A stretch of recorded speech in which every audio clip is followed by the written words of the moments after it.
मेरे प्रिय बहनों और भाइयों, मैं आपके समक्ष आज ज्योतिष का कुछ चर्चाएं लेकर के आया हूँ।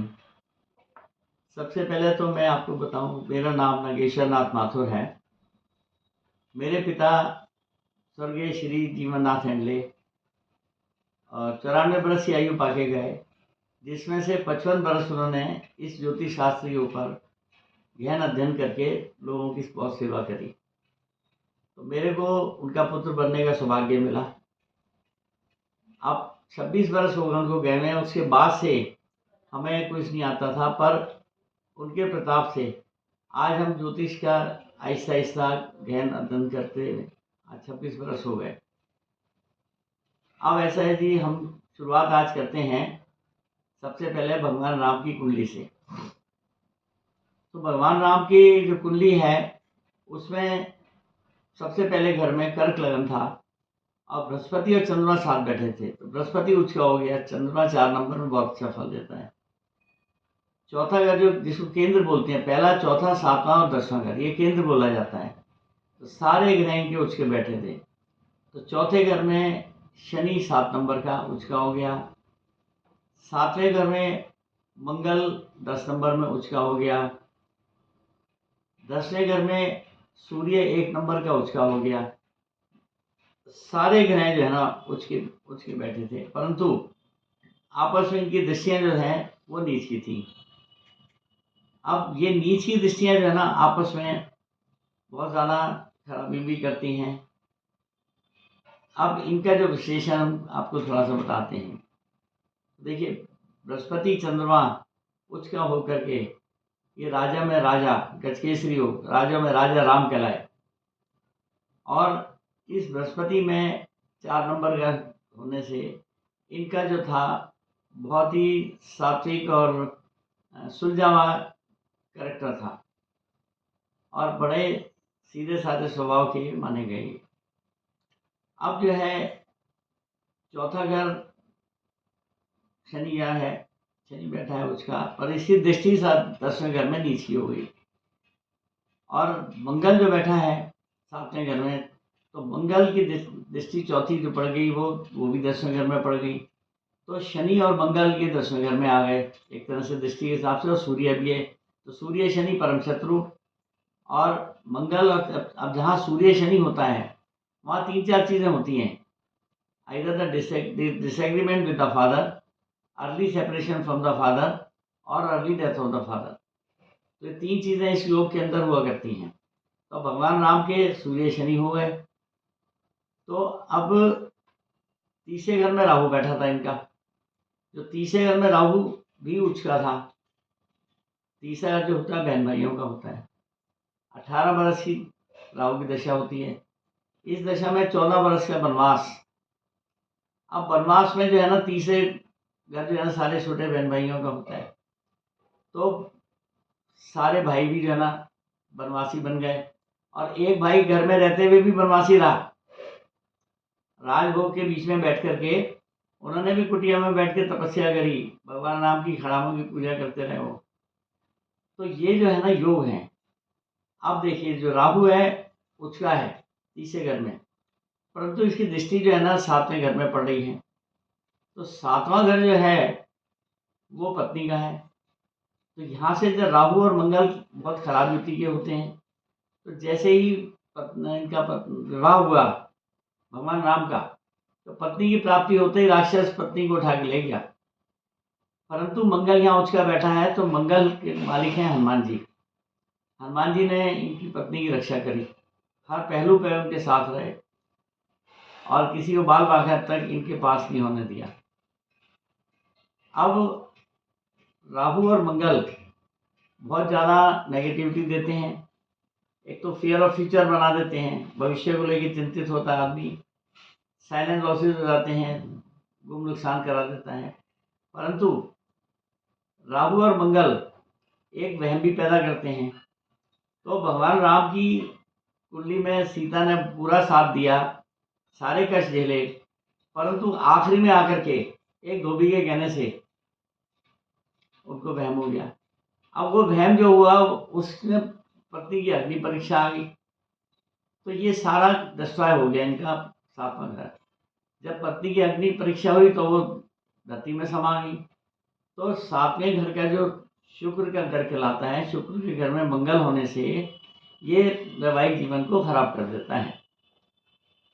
अब आप आइए, सातवें घर का हो गया, मंगल विवाह होते हुए भी, परंतु अब आप ये देखिए कि योग कहाँ बना। राहु तीसरे घर में है, नौवें घर में शुक्र और केतु बैठा है। तो राहु और शुक्र हमेशा अफेयर मैरिज कराते हैं। तो भगवान राम जब पार्क में थे और ये अपना मंदिर से फूल तोड़ने आ रही थी, तो जैसे ही सीता मैया को इन्होंने देखा, तो जिसको कहते हैं ना लव एट फर्स्ट साइट, उसी वक्त इनका मन बन गया था कि मैं विवाह सीता से ही करूँगा, और हुआ भी।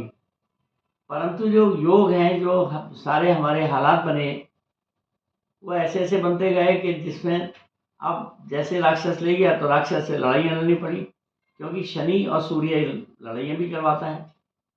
सारा पराक्रम जो है लड़ाइयों में लग गया इनका। चौथा और 10वां घर पराक्रम का भी है हमारा।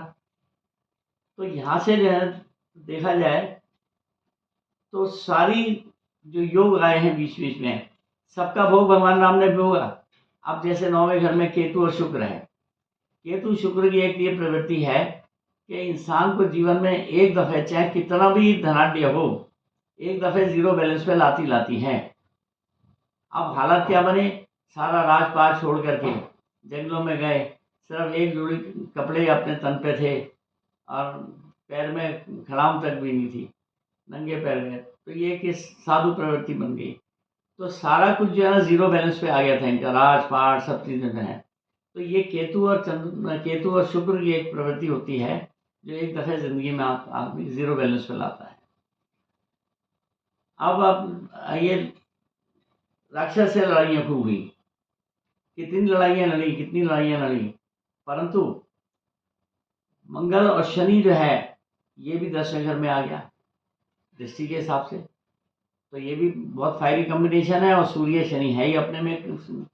तो इसने खूब जंग करवाया, खूब लड़ाइयाँ करवाई, मार काट ये वो। पर मंगल जो है उसका होने से साथ किसने दिया, वानर सेना ने। हनुमान जी लीडर थे उनके, तो इन्होंने ही सारा साथ दिया, जिसकी वजह से इनकी हमेशा जीत रही। परंतु ये जीतने के बावजूद भी देखिए, रावण जो है ना तीसरे घर में, इनका जो राहु उसका है, तो जो कहने को तो राक्षस हो गया, और बहुत महापंडित महाज्ञानी, और भगवान राम बहुत कदर करते थे इनकी। जब इसका वध हो गया तो लक्ष्मण जी इनके सराहने बैठे, तो भगवान राम ने कहा, भाई ये जो है ना महापंडित हैं, आप सराहने मत बैठो, इनके चरणों में बैठो। मतलब इस चीज से क्या होता है, अहंकार एक पैसे का भी नहीं था उनमें। अपने ही शत्रु की तारीफें कर रहे हैं, उनकी अपने भाई के उसमें जो है फेवर करा रहे हैं। तो ये जो है ना, ये कैरेक्टर बहुत ऊंचा कैरेक्टर था इनका। अब आप चौथा घर माता पिता का है, 10वां घर पिता का है। आप देखिए यहाँ से क्या हुआ, पिता से अलगाव जल्दी हो गया। जैसे मैंने आप बताया ना, सूर्य शनि 3 चीज़ें देते हैं, या तो पिता से ख्यालात नहीं मिलते, या जल्दी अलगाव हो जाना, या पिता की जल्दी मृत्यु हो जाना। तो अलगाव भी जल्दी हो गया और मृत्यु भी जल्दी हो गई। अब क्योंकि 10वां घर हमारा पिता का भी है, और अगर आज हम इसको मेडिकल साइंस से कनेक्ट करके देखें तो 10वां घर हमारा हार्ट एरिया भी है। तो उनका जो है ना इतना सदमा लगा, तो उनका हार्ट फेलियर हो गया दशरथ जी का, और जल्दी चले गए। राहु मंगल ने जैसा बताया, ये इतना वहम पैदा कर दिया, एक उसके कहने से, गोभी के कहने से सारा राजपाट मतलब अपनी पत्नी का त्याग कर दिया, और उनको अग्नि परीक्षा में डाल दिया। बताइए, जिस सीता मैया ने सारे जीवन भर उनका साथ दिया, पर आखिरी में आकर के एक वहम की वजह से, तो ये सब जो हो रहा है सब ग्रह कराते हैं। 7वां घर है शुक्र का, शुक्र में मंगल जो है ना कभी भी वैवाहिक जीवन को सफलता की तरफ नहीं लाने देता।